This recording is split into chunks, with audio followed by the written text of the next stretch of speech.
Welcome to Conversations. I'm Robin Fahr. We have a great show for you today. I don't know if you can see what's on my set. I have not just one guest, I have three guests today. Two of them cannot move without the help of our real guest, Alvin Alejandro, a drone expert. Welcome to Conversations. Thank you very much, Robin. So for those who don't know, we are not sitting on a Star Wars set.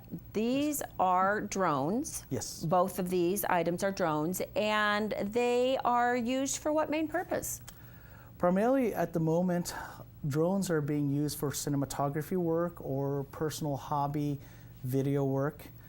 But a lot of things that are happening in the drone industry itself is they're doing a lot of research for scientists. They're also partially being used by first responders for like firefighters and law enforcement.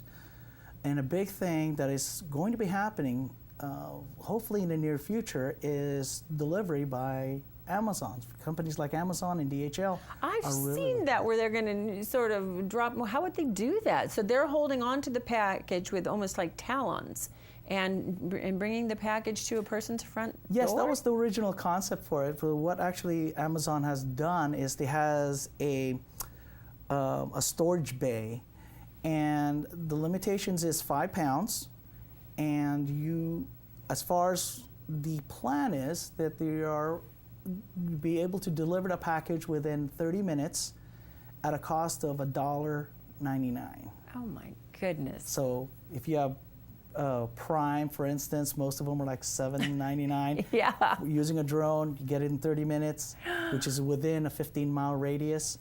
They can deliver it in 30 minutes. Isn't that something? We have truly come into a technological age. It's just so hard to believe. Now, I've seen people flying these about. They weren't as big as this, the ones that I've seen. I was at Lake Tahoe and somebody was just doing it, and it was just attracting all sorts of attention. Everybody wanted to see what was going on, but it was a little tiny thing. When you get to this size, are you getting better visuals? What's going on? Well, basically, this aircraft right here is known as a Tarot X4. This is what's called a heavy lifter.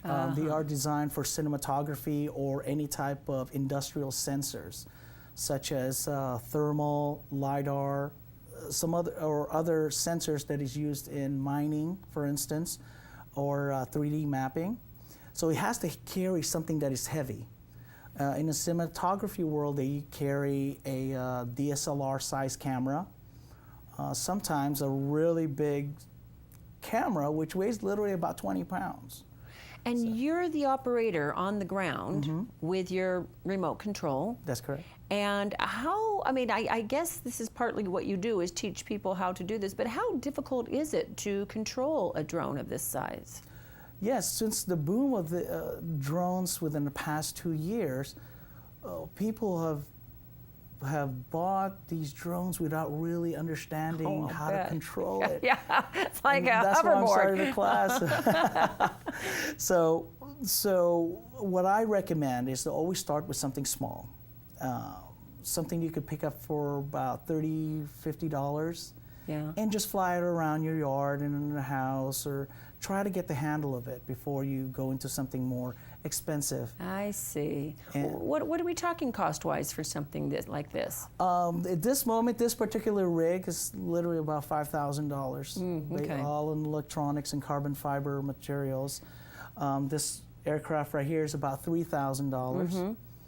Stormtrooper. Yeah, So you attach then the camera to That's this correct. is how it works then. That's correct. Okay. So the aircraft themselves are basically the source, the airplane. It's how it gets around. What your cargo is depends upon what you do, whether it's a camera or something like that. Right. That is correct. It just depends on what mission you want the aircraft to do. Yeah. Is what I call it. So this one seems more manageable, but it's not as small as I have seen. But what would this be particularly used for?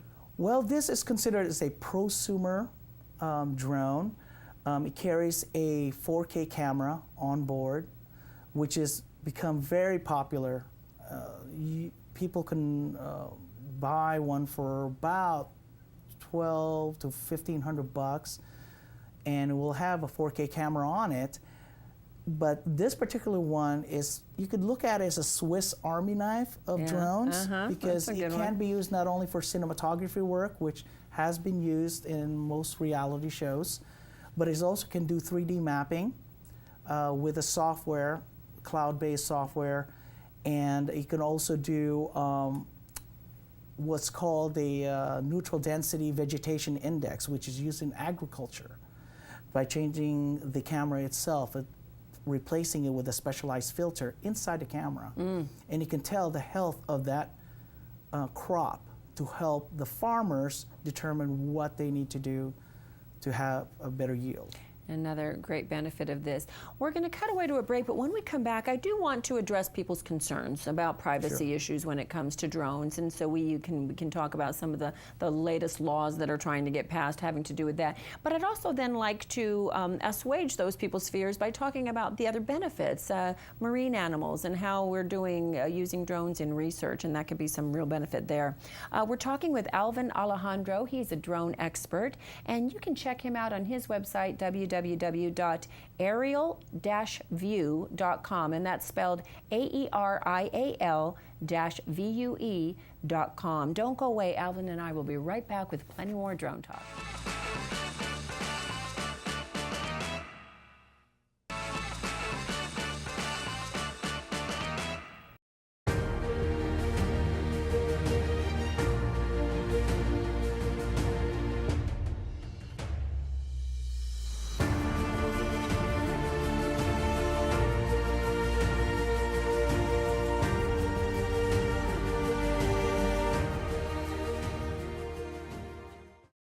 We're looking at some beautiful aerial shots taken by our guest today, Alvin Alejandro, who is a drone expert.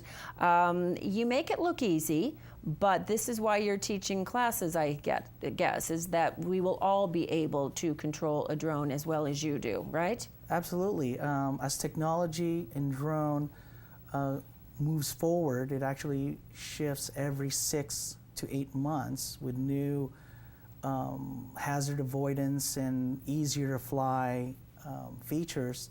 Yeah, pretty much anyone can do it with some lessons, and that's absolutely. This is where the responsibility comes in. Right, right. Well, let's talk about that, because some of the concerns about for the drone people that are using drones that they hear from their neighbors, or if you're up hiking in a regional park and you have your drone up there, other hikers are offended. Absolutely. What's going on in terms of privacy? How can we make sure that if our neighbor has a drone, that it's not coming into, view of our backyard, which we considered up until now fairly private with our fences?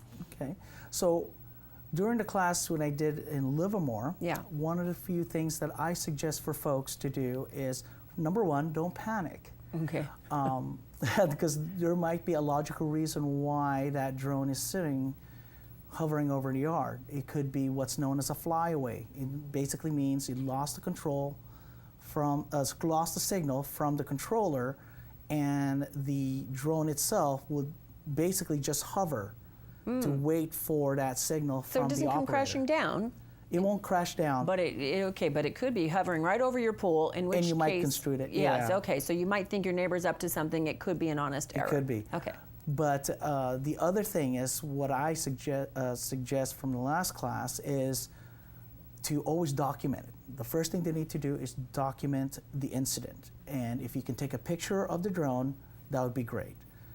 Now, the point I would like to bring up is if it continues to fly within that specific area and seems to hover or lose signal for that matter, then what the person can do now is, since the drones themselves can last about 20 minutes, if it's been hovering for 5-10 minutes, it's bound to lose power and it's going to head back home, which you can follow it. Yeah. But if you do find the operator, what I suggest to people from the last class is don't be confrontational. Ask them, I saw your drone flying over my property. Can I ask, what were you doing? And I would guarantee 9 out of 10 times, if that operator was, shall we say, not doing things in a malicious manner, he would gladly show you, because they would be able to record that video and show you what he's been filming. You'll say, oh, I was just filming the mountains and the backdrop. Isn't it beautiful? And it just happened to be around the neighborhood. Right. But I wasn't filming your pool, Correct. your house, or anything like that. That's Are correct. there some new privacy invasion laws that are going to go into effect as a result of this? Well, there was one back in September. It was SB 142, which is specifically designed for drone laws. Yeah. That was defeated by the governor because it would have been, and I agree to his point, it would be a legal nightmare. But there are some existing laws today that folks can use to shall we say, to put in front of that malicious operator. Yeah. Number one is called the paparazzi law. It's the AB 1356. All right, so there are things, There are then things that there. are happening. Okay, with new technology comes new regulation, and we all have to be patient as it works itself out. Isn't that true?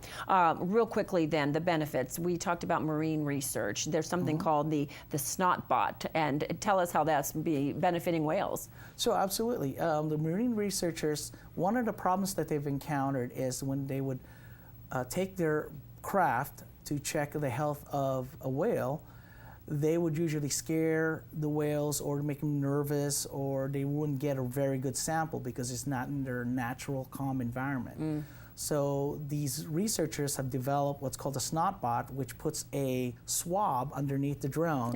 It would fly right over the nozzle, or so the spout of the whale, and when it exhales, it would catch that sample, and they can just bring the drone back, do the sample, and it's a lot more pure data for them to look at. And the drone finds the whale?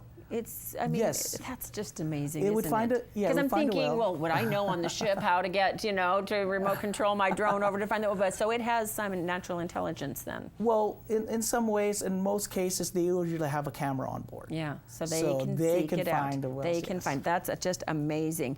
Well, I always say about things like this, folks, don't try this at home, but we are going to be trying it at home. This is the wave of the future, and Alvin Alejandro is one of the drone experts. One of the really, you're kind of a revolutionary guy, first on your block here, but teaching classes all the way around. Recently in Livermore, having upcoming classes, and we can find out where those classes are going to be by checking out Alvin's website, www.aerial-view.com. That's AERIAL-VUE.com. I love the scenic shots you're taking. I can really see the benefits of the drones. We're going in that direction, whether we like it or not, right? That is true. Well, it's great to have you here, and good luck with that, and we look forward to seeing you around the Tri-Valley. Thank you so much, Ronnie. We've got plenty more conversations coming up. Don't go away. I'll be right back.